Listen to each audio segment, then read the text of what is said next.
Hi guys, thanks for joining me with Unreal State of Mind. This is Ingrid Sangley Edwards in the beautiful, beautiful Los Angeles, California at SIGGRAPH 2017. I'm here with Chris from Epic Games, Francesco from Lissoni, and also Alberto from Lissoni. Thanks for joining me guys, thanks for being here. Sure. Now Chris, you guys had a really nice presentation on Monday. Yeah. Can you tell me first a little bit about your background? Okay. Well, I've come from the software industry for a long time. I was at Autodesk for a number of years as the 3ds Max technical marketing manager. I've done, production-wise, I've done a little bit of everything: games, simulation. I've spent a lot of time in real time with Lockheed Martin and Real 3D back in the day. I think probably 20 years ago, we actually were working on 3D scanners, like early prototype stuff, early VR, motion simulators, that sort of thing. So I've had a pretty varied history through real time. Now that I'm at Epic, I'm the technical marketing manager for Unreal Engine for Enterprise on the Enterprise team. And we're focused on using the Unreal Engine for everything that is not a game. Now you had a really nice presentation on Monday, like I just Okay. stated. There's a really great reaction from the crowd. They were pretty amazed at what you guys presented. Right. Can you tell me a little bit about your reaction to their reaction? Well, I mean, I think it really, I give presentations a lot, and I don't always get cheers and hollers for CAD data or architectural engineering, that type of thing.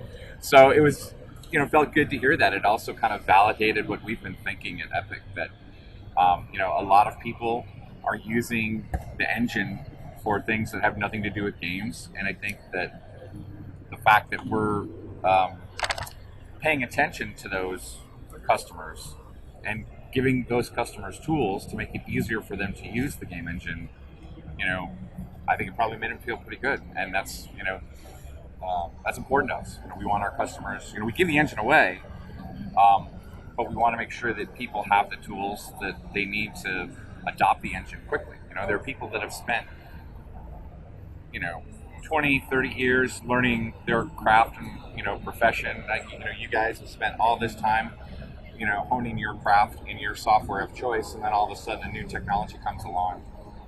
And it's, the way you've been doing things and the way we've been doing things don't always mesh up. So if we can make it easier for, folks like you to get into the engine, that's a good thing. So I think my reaction to the reaction is that, it validated that we were onto something and kind of had a good idea for what we were trying to accomplish. Great. Now you mentioned something about DataSmith. Can you Yes. tell me a little bit about that? So DataSmith is a workflow toolkit that is going to be, right now, we just announced the beta. So, and the only thing that we've shown from DataSmith at our event was our 3ds Max to Unreal Engine importer. So it's an exporter from 3ds Max, and then an importer into the engine, and then our CAD importer. And the idea behind DataSmith in its current state will be just, we want to make sure that people who are exporting things from 3ds Max don't have to reconstruct a lot of the work in Unreal Engine. If you've ever exported anything just a straight FBX and just brought it into the Unreal Engine, you have to rehook up all the textures, and it's almost like doing the work twice. So we want to minimize that as much as possible. We don't have exact one-to-one parity yet, but that's our goal. And when I say parity, I mean we want to make sure that we're respecting the source data, like that the lights are hooked up properly, the IES files are there, the textures are there. With Max, you have very complex texture trees, especially if you're using things like V-Ray or whatever. So we want to make sure that those are translated properly. So what you've seen, what we showed in DataSmith the other night is really just the beginning of where we're at. We're not done by any stretch of the imagination. And like I said, we were just announcing the beta. What is your relationship with the guys from Lissoni? Well, I couldn't have done what I did without these guys 2 nights ago.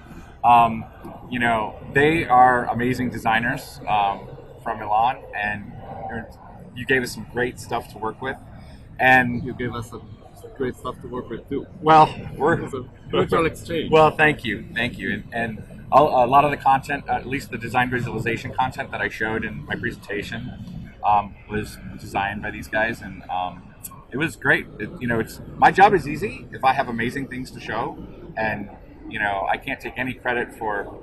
I could take credit for the presentation, but I can't take credit for the content of the presentation. So it was great working with them, and frankly, when you introduce a new product or a beta, and I think you guys can probably share some of the pain. It's always sometimes it's not easy, right? It's like we're just turning on the lights in the room, and we're still bumping our shins and bumping elbows. For us, was a new adventure. I think the thing that I like when I was working with your content, it still takes a little bit of work to get it to that final look, very similar to the final look that you have in an offline render. But once you get it there in the engine, you can move the camera. Yeah, exactly. And you don't have exactly. That's the amazing thing. you don't have to redo all the work just to move the camera 3 feet. Or you can change the color of the sofa. You don't have to. You can change the sofa. Or you can change the sofa, exactly. So I think once we when you're get working there, on interior design is fundamental, because sometimes you try something and the project manager says we want to change the colors of the carpet, or the set of sofas is not good, we change it with the other one. When you do standard renderings, post-production in Photoshop and so on, it starts taking hours and hours of work. This way, probably these hours of work will become minutes. Right. Well, that was our goal. Like, I don't think it's possible to get exact one-to-one parity yet. With one button click, but if we can shave hours or minutes or days off of your workflow, that's where we're headed initially. What did you see on Monday that surprised you or interested you from the presentations? We were very surprised from the presentation about Lissoni, because it was presented for first, and so we didn't expect that. Oh, yeah. And of course, the works we've made together was amazing, because the villa seems to be real, and there was the real photo and the rendering made with Unreal, and it was difficult to say which was the real photo and the renders.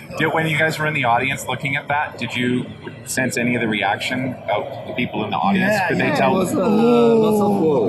Oh yeah. I heard a few. What? Right. It was great, but also the little animation in the restaurant. Oh yeah. Was amazing, because it seems to be there. So this is what we want for our client now, to show them their house, their restaurant, their hotel before it was built. It will be built, and they can choose, they can change something.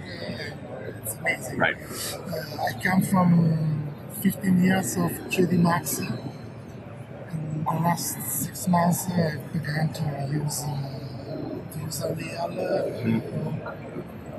And Data Split is incredible, because with one click. Well, we're getting there.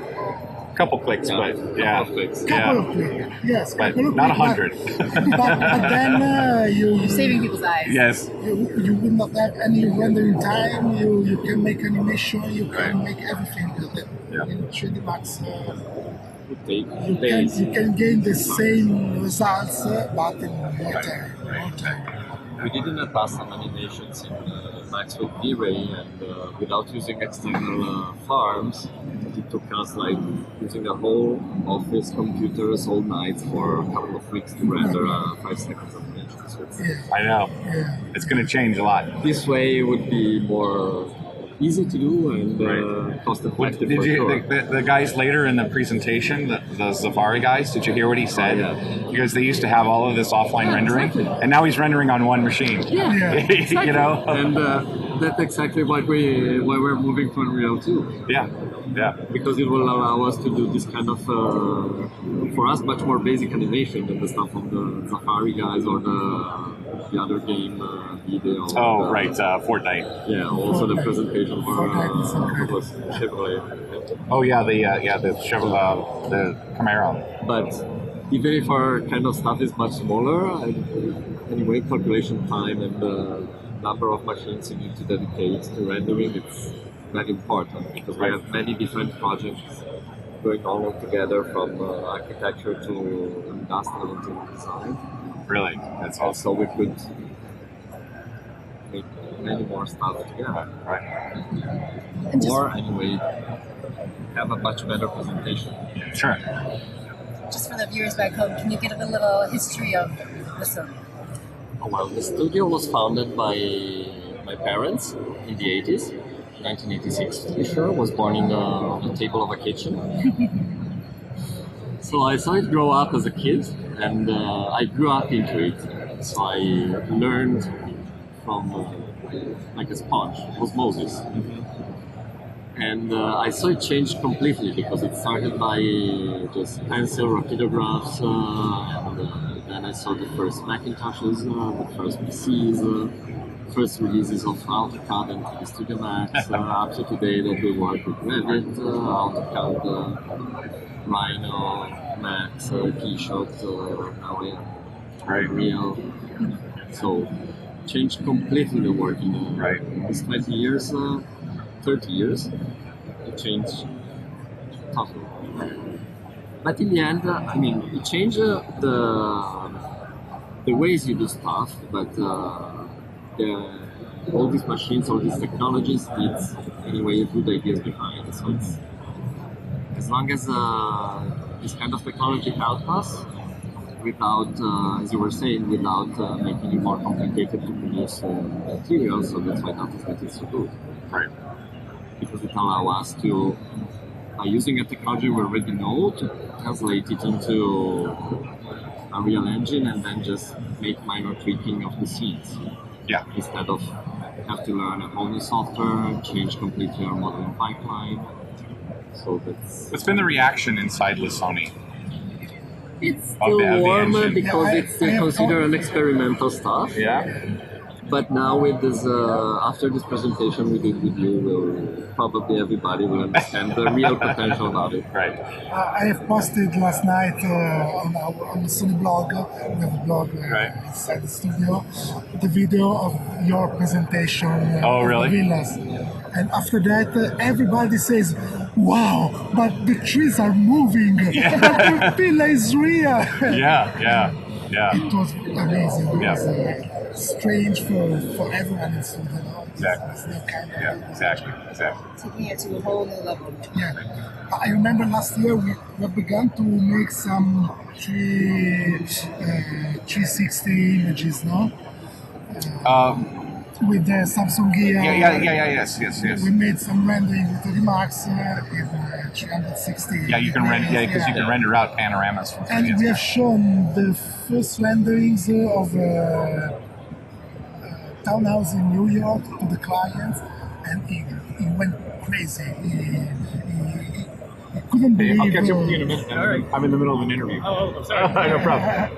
And the client couldn't believe that that was his house, his future house, right? And he went crazy. And so now we want to improve this kind of presentation. Right. Great. Yeah, that's cool. So, what do we expect from you guys in the near future? Sleep. I'm going to take a nap. I don't know. The Datasmith is just getting started, right? So we've only shown a small fraction of what we intend to do with that product. So we have a lot of work to do on the CAD side. We also showed Harley Davidson as well, and their stuff looked amazing. So we want to continue working with Lissoni and help you guys figure out, because we have to figure out what settings to make it as easy as possible, right? Because we're still, we're only in the early stages of that. So a lot of refinement's going to be coming, and you guys were really alpha, not even beta. You were alpha users when it was really ugly. and so just more refinement and more stuff. Great. And for you guys?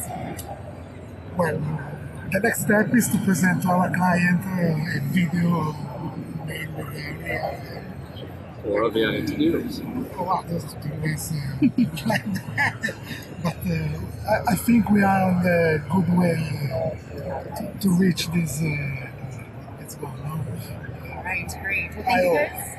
Yeah. Thank you so much for being here. No problem. Thank you. We'll catch you again in the next time. All right, thanks. Thank you very much. Ciao. All right.